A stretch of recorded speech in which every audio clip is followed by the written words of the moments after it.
Hello, everybody. Scott Golden here with the Golden Opportunities Coaching YouTube channel. Welcome to those of you who are new. Welcome back to those of you seasoned veterans of what we do around here. What we do around here is bring about conversations of a psychological, emotional, and coaching paradigm. We do that as often as we can, usually several times per week. We do that for your listening pleasure. We try to connect with you as often as we can, although the last few months has been um,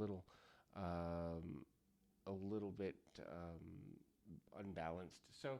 Uh, anyway, we hope to improve that a little bit. In any event, what are some signs that that may be a problem? The first is having an envious or jealous approach to other people. The illusion of competition, which is something I talk about so often on this channel, and I think it's because I think it's one of the biggest mental health issues in our world today. The idea that other people have more than me or are better than me, and thus I have to compete with them constantly, which takes us away from gratitude, takes us away from focusing on what we can change, takes us away from being present moment minded to the point where our relationships will suffer as a result because that envy ultimately leads us to always be striving, and not enjoying. You can't be moving forward and enjoying where you are at the moment at the right pace. So the journey is always obviously to improve, but to balance that with enjoyment.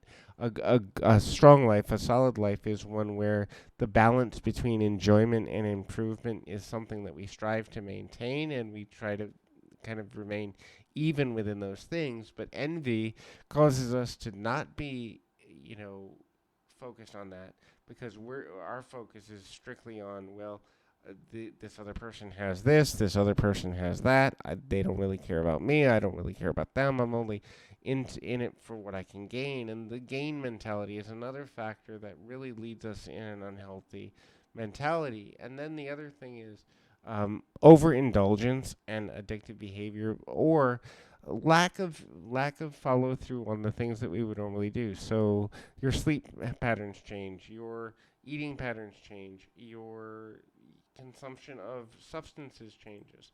All of these are coping mechanisms dealing with loneliness, and you're always searching for that next thing that's going to make you feel good. So that could be, I'll feel better when I wake up from a nap, or I'll feel better if I eat this chocolate cake or this fried chicken over here, or I'll feel better if I just had something new to do. And another sign that we're really quite lonely is we're bored even in a room full of people. Even the things we think we want, interacting with people, we're not fully enjoying because we're thinking about when that interaction is going to end and going back to a daily life that we don't enjoy. So watching yourself for being restless even in former things that you used to enjoy is another sign that you may be dealing with a wider challenge and a wider issue. Now, a lot of times people don't know how to deal with that. They don't know how to cope with that. They don't necessarily know how to address those emotions, and that can be challenging in and of itself. Um, the other thing, too, is rapid cycling emotions in general. So, from sadness to happiness, or from anger to sadness, or just any rapid fluctuation can be a sign of being out of balance. And that usually happens mainly because people don't realize it, but they're constantly searching for a spike in how they feel.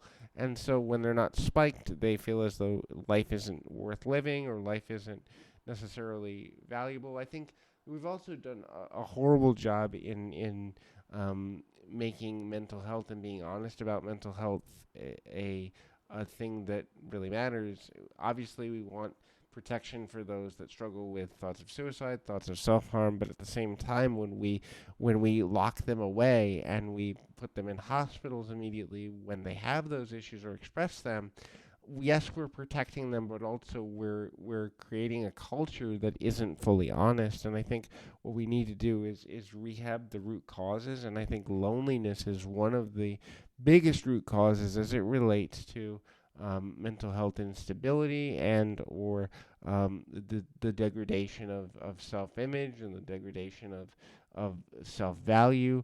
Obviously, there's going to be moments when we'd like to be around people, and again, extrovert, introvert has a lot to do with that. An extrovert is going to want to be around more people and more comfortable with it. An introvert may be able to last longer during what other people may consider as lonely times, but that social connected need. We are social creatures, social animals that need to feel like we're part of something greater than ourselves. And when we don't have that, loneliness is the result. So hopefully this is helpful. I encourage you to keep your feet on the ground, your mind in the moment. Till next time, everybody.